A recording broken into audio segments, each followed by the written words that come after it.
원래 금융부처가 주택정책을 내는 거는 주택금융이 중요하기 때문에 주택정책을 낼 수가 있는데 주택을 완전한 레버리지 90% 증권도 이 정도는 아닌데 그 레버리지 90% 상품으로 만든 거는 진짜 뭔 생각인지 모르겠습니다. 한국을 완전히 리먼 브라더스 위기를 스스로 만들려고 하나?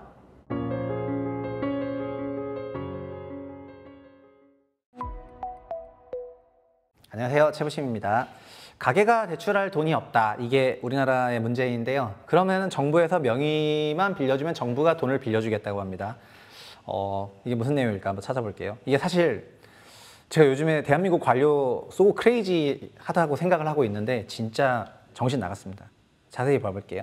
1억으로 10억 집을 산다는 극 레버리지를 발표를 했습니다. 이게 머투에서 이제 기사를 냈는데 지분형 모기지라고 하는 겁니다. 이름은 어렵죠. 지분형 모기지. 그러니까 모기지는 주택담보대출인데 지분형이라고 됐기 때문에 이 지분형 부동산의 공동소유처럼 나랑 너랑 같이 사는 이런 지분 투자의 그런 개념이 되겠습니다. 근데 이걸로 1억으로 10억을 살 수가 있다는 거죠. 어떻게 세팅하냐? 그림을 잘 그려놨는데 원래 10억짜리 집을 살려고 하면은 개인이 뭐 아무리 못해도 한 3억은 들고 있거든요.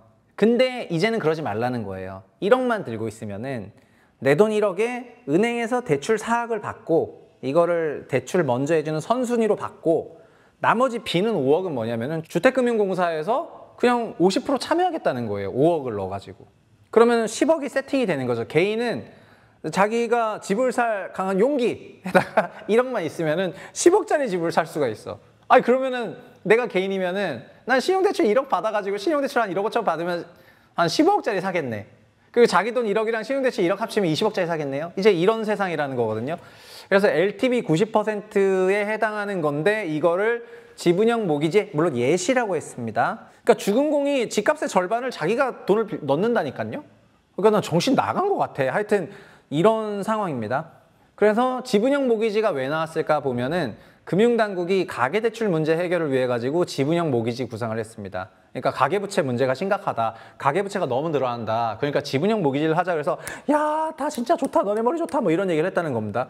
근데 어떤 생각이냐면은 이창용 총재도 이런 말을 했다는 거죠. 부동산 문제를 해결하지 않고서는 통화정책을 해결하기 어렵다. 그러니까 금리를 낮추면은 부동산으로 돈이 많이 간다. 막 이러면서 금융 안정을 해야 된다고 얘기하는 건데 그랬더니 금융위원장이 받아가지고 그동안 정책금융이라는 게 무주택자 내 집 마련을 도와주는 방향으로 썼는데 너무 그게 많이 증가하고 있으니까 취약계층에 대해서 지원해야 될 것이 아니라 뭐 거시기현재성 차원에서 어려운 말 한 겁니다. 어려운 말 했는데 핵심은 뭐냐면은 공동명의로 주택가격을 풀 레버리지로 더 올리자는 말을 한 거나 마찬가지가 되겠습니다. 자, 잘 생각해 보실까요? 현재 가계대출은 1년에 3% 이내로 증가를 합니다. 그리고 정책금융이 상당 부분 차지하고 있어서 정책금융이 없으면 가계대출이 잘 늘지 못해요. 가계대출이 왜 못 늘고 있냐면은 그 DSR을 통해 가지고 원리금 상환에 대해서 심사를 하고 있기 때문인데 원리금 상환에 대해서 심사를 받다 보면 결국 가계소득 대비해서 집값이 너무 높기 때문에 그 대출의 엄두가 안 나는 거거든요. 지금 저만 해도 제가 연봉을 한 1억 8천 받았을 때 그때 17년에 서울에 있는 집을 7억 3천에 샀었을 때인데 그때도 한 4억 5천 정도 대출 일으켰는데요. 4억 5천 정도 대출 일으키니까 원리금으로 220만 원 정도 나갔거든요. 잘 생각해 보시면은 부부 합산 1억대 중반의 연소득을 올리면 이제 한 30% 세금을 빠지면은 1억 5천이라고 하면은 세금이 5천만 원 빠지면 1억인데 그건 월에 800만 원 정도 버는 건데 주택의 원리금으로 220만 원 빠지는 거는 소득의 한 25%, 26% 빠지는 거거든요. 우리나라는 평균적으로 얼마 빠지냐면 자기 소득의 20% 정도가 빠지고 있어요. 근데 그 당시에 서울 평균 가격은 7억대였는데 현재는 13억이니까 13억짜리 집을 살려고 하면은 이제 합산 1억 5천 연봉으로는 엄두도 안 나. 왜냐하면은 70%를 빌려서 살 수가 있죠. 그러면은 9억 1천만 원을 빌려야 되거든요. 9억 1천만 원을 30년으로 빌린다 하면은 원금만 1년에 3천만 원씩 갚아야지 돼요. 그럼 원금만 250만 원이나 마찬가지예요. 이자도 4%라고 하면은 9억의 4%는 초창기에 3,600만 원이니까 1년에 6,600을 내야 되고요. 부부합산 1억 5천만 원이라 하더라도 세후로 1억 원인데 6,600만 원을 내면 DSR이 안 되는 거예요. 그러면 이 얘기 뭐냐면은 현재 서울에 있는 아파트 평균 가격을 대출을 받아가지고 자기가 사는 거는 현재 DSR 체계에서는 불가능하다는 거를 이제 다 알고 있는 거고요. 그러면 뭐가 문제가 생기냐면 대출 그로스가 안 나오는 거죠. 왜냐면 엄두가 안 나기 때문에 대출 그로스가 안 나오는 거고, 지금 뭘 한다? 아까 그 13억짜리 평균 집에 전세 한 6억 들어있거든요. 아니, 전세 한 7억쯤 들어있으면은 여기에 생애 최초 대출 후순위 5억을 추가 대출을 빌려가지고 전세 7억 끼고 생애 최초 대출 5억을 끼고 내 돈 3억 원으로 일단 갭매수만 하고 있다 이 말이에요. 그러니까 이제 갭매수랑 생애 최초 비중이 늘어나고 있습니다.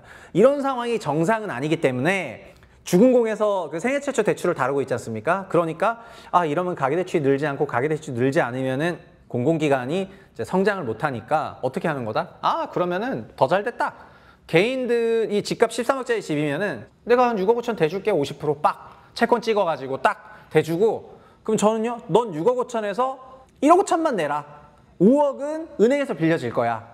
은행은 왜냐하면은 은행은 너무 좋은 게, 은행은 당연히 선순위니까 그 집값이 13억짜리 집이 아무리 꼬라박아도 소위 40% 빠져도 40%가 빠져도 은행은 얼마라고요? 50% 밑에 자기 담보를 잡아놨기 때문에 은행 입장에선 털릴 일이 없거든요. 그럼 은행은 자기 생각할 때는 노리스크 마찬가지인데 자기 뒤에는 주금공이 받치고 있으니까 은행은 완전 땡큐겠죠? 그래서 이걸 발표했더니 막 금융부처 수장들이 자 보세요. 가계대출. 가계대출은 아까의 경우에는 1안은 개인이 9억을 빌리는 거였는데 2안은 5억을 빌리는 거네요. 그러면은 2안이 가계대출 증가율이 더 낮겠네요. 그렇지만 총대출은 가계가 5억 빌리는 거고 정부가 6억 5천 내는 거잖아요. 그러니까 총 대출은 이 경우에 11억 5천 나가는 거거든요.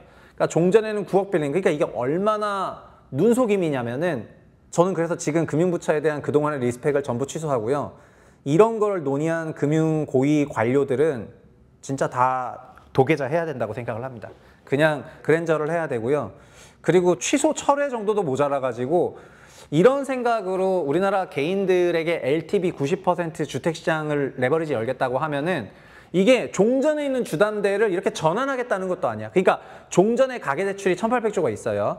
근데 종전 가계대출이 있는데 그거를 주금공이 전환을 해주겠다는 것도 아닙니다. 그러니까 주금공이 그거를 전환해주게 되면은 그럼 가계대출 금액이 줄어들고 이렇게 넘어가는 건데, 그 전환을 해준다 하더라도 개인 기준으로는 DSR이 굉장히 완화가 되기 때문에 그것도 나중에 결국은 큰 문제가 되겠지만은 지금은 그것도 아니라 90%까지 열어주겠다는 건 미친 생각입니다. 나 이거 생각하면서 진짜 지금 주택시장 과열 누가 만들었냐? 주택금융공사가 만들었는데 주택금융공사가 LTV 80%짜리 생애 최초 후순위를 열어주면서 23년부터 이게 폭등한 거지 않습니까? 근데 이런 류의 논란은 13년도에 국토부도 했었습니다. 지금은 이런 얘기를 누가 하냐? 국토부가 안 합니다. 박상우 장관내가 하는 게 아니고 다 금융부처에서 하고 있습니다. 모피아 사단에서. 근데 뭐라고 하고 있냐면은 13년 국토부가 이런 걸 논의할 때는 여러 문제가 있었는데, 일단은 양도소득세나 보유세를 내야 되는 의무가 발생을 하고, 그 다음에 법인이 갖고 있으면은, 국토부라는 회사가 갖고 있으면은 종부세 최고세를 내야 되고 등등 여러 가지가 있으니까 소유권을 둘러싼 분쟁부터 시작해서 세금 관련 이슈가 등등이 있어서 국토부는 이거를 진지하게 검토하고 폐기를 했는데, 금융부처는 어떤 방식인지 아직 명확히 나오진 않았지만은 이렇게 하지 않으면 대출 성장이 없다는 식으로 얘기를 하고 있으니까 진짜 미친 거라니까요. 나 정말 이렇게 과격한 말을 쓰고 싶지 않은데 너무 혼이 비정상이야. 완전 정신 나간 것 같아요. 그러니까 우리나라 전체의 대출이 가계대출, 정부대출, 기업대출인데, 가계대출이 문제인데 그럼 가계대출 줄이고 정부대출 막 키우면은 그거는 아무 문제가 없는 거예요. 부동산 몰빵을 위해 가지고. 그리고 똑같이 가계가 지금 예를 들면은 어떤 자산을 사야 되는데 LTV 90%가 된다고 하면은 1억 2천 있으면 6억짜리 샀겠지만은 이제 1억이 있어서 10억짜리 살 수 있으면은 신용대출까지 받아서 2억 5천 만들면 25억짜리 사겠네요. 그럼 3억이 있으면 30억을 사겠네요. 4억이 있으면 40억을 사는 거고요. 그러면 우리나라 아파트 가격은 100억 가는 거예요. 왜냐면 10억으로 갭 투자를 하는 게 최근까지의 그 가장 극상층 갭 투자의 최대 금액이 그 정도였는데, 최대까지는 아니지만 많은 금액이 이제 그 사이였는데, 그럼 그런 사람들은 100억짜리 사는 거예요. 돌아버리겠네 진짜. 이거를 지금 뭐라고 하는 사람이 없다는 게 더 스트레스 받는 것입니다. 어쨌든 우리나라 관료는 제가 느꼈을 때 지금 대통령 선거를 앞두고서 강남 부동산 펌핑을 위해 가지고 이제 소위 목숨을 건 것 같고요. 금융부처에서 주택정책을 이런 식으로 내면은 전 진짜 금융부처들 다 문 닫아야 된다 생각하고요. 원래 금융부처가 주택정책을 내는 거는 주택금융이 중요하기 때문에 주택정책을 낼 수가 있는데, 주택을 완전한 레버리지 90%, 증권도 이 정도는 아닌데 그 레버리지 90% 상품으로 만든 거는 진짜 뭔 생각인지 모르겠습니다. 한국을 완전히 리먼 브라더스 위기를 스스로 만들려고 하나? 나 정말 이해할 수가 없어. 자기는 이제 얼마 그 관료하고 나서 최대 가격에 엑시트하고 그 다음에 상관없다 이렇게 생각하는 거가 아니고서는 이런 대책을 낼 수가 있을까요? 정신 차리시길 바라겠습니다. 여기까지입니다.